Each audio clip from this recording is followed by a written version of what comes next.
क्या आपने फैक्ट्री में पावर बैंक को बनते हुए देखा है? आखिर पावर बैंक कैसे मोबाइल को चार्ज करती है और क्या सच में पावर बैंक फूलने पर फट भी जाती है?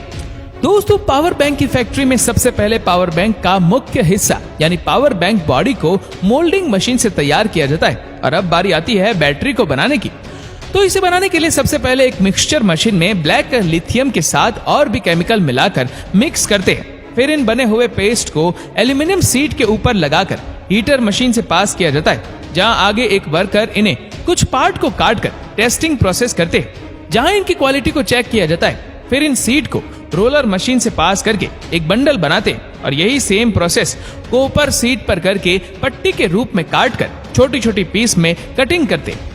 फिर दूसरे मशीन से इसके एक्स्ट्रा पार्ट को काटकर कुछ इस तरह बनाते हैं। अब बारी आती है बैटरी असेंबलिंग की, जहां सेपरेटर में कॉपर सीट और एल्यूमिनियम सीट को अल्टरनेट अरेंजिंग करते हुए एक मोटर लेयर तैयार करते हैं। अब इन मोटर लेयर पर एल्यूमिनियम कवर लगाने के लिए एल्यूमिनियम सीट को पतले पीस में कटिंग करते हैं। फिर इंटरनल बैटरी को एल्यूमिनियम सीट में कवर करके इनमें कुछ केमिकल को डालकर वैक्यूम मशीन से इसके अंदर का गैस निकालते हैं और पैकिंग मशीन द्वारा इन्हें अच्छे से पैक करके कटिंग मशीन से इसके एक्स्ट्रा पार्ट को काटकर सर्किट को लगाते हैं।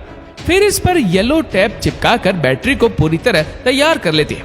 अब बारी आती है पीसीबी को बनाने की, जो पूरे पावर बैंक को कंट्रोल करता है। तो इसे बनाने के लिए सबसे पहले कंप्यूटर में पीसीबी की डिजाइन तैयार करके कॉपर और ग्लास से बने सीट को कन्वेयर बेल्ट से आगे भेजते हैं, जहां इन पर छोटे छोटे कंपोनेंट को लगाने के लिए बहुत सारे हॉल किए जाते हैं। फिर ट्रैक बनाने वाली मशीन में डालकर ऊपर से पॉलीथीन सीट को रखते हैं। फिर इन्हें मशीन के अंदर भेजकर यूवी लाइट की मदद से ट्रैक को बनाते हैं।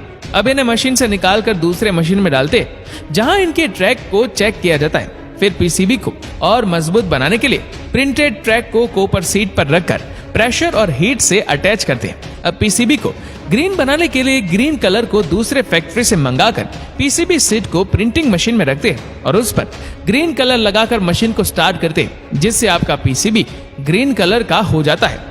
फिर कैपेसिटर को लगाते हैं, जो इलेक्ट्रिक चार्ज को स्टोर करके जरूरत पड़ने पर रिलीज करता है। फिर रजिस्टर को लगाते हैं, जिससे करंट ज्यादा फ्लो होने पर करंट को कंट्रोल किया जा सकता है। फिर डायोड लगाते हैं, जिससे करंट को एक डायरेक्शन में फ्लो करवाया जाता है। फिर 3 एलईडी लगाया जाता है, जो चार्जिंग को इंडिकेट करता है। फिर स्विच को लगाते हैं, जिससे पावर बैंक को ऑन ऑफ किया जा सकता है। अब बारी आती है असेंबलिंग की, जहां कंप्यूटर में पावर बैंक का 3D मॉडल तैयार करके उसके अकॉर्डिंग सभी कंपोनेंट्स को जोड़ा जाता है। अब इसे चार्जिंग में लगाकर पीसीबी में आने वाले करंट को चेक करते हैं। फिर इस बैटरी को पावर बैंक की बॉडी में डालकर स्क्रू से टाइटली कसते हैं। अब इसे दूसरे मशीन पर रखकर इस पर ग्लू लगाते हैं और प्लास्टिक कवर से क्लोज करके पावर बैंक को तैयार कर लिया जाता है।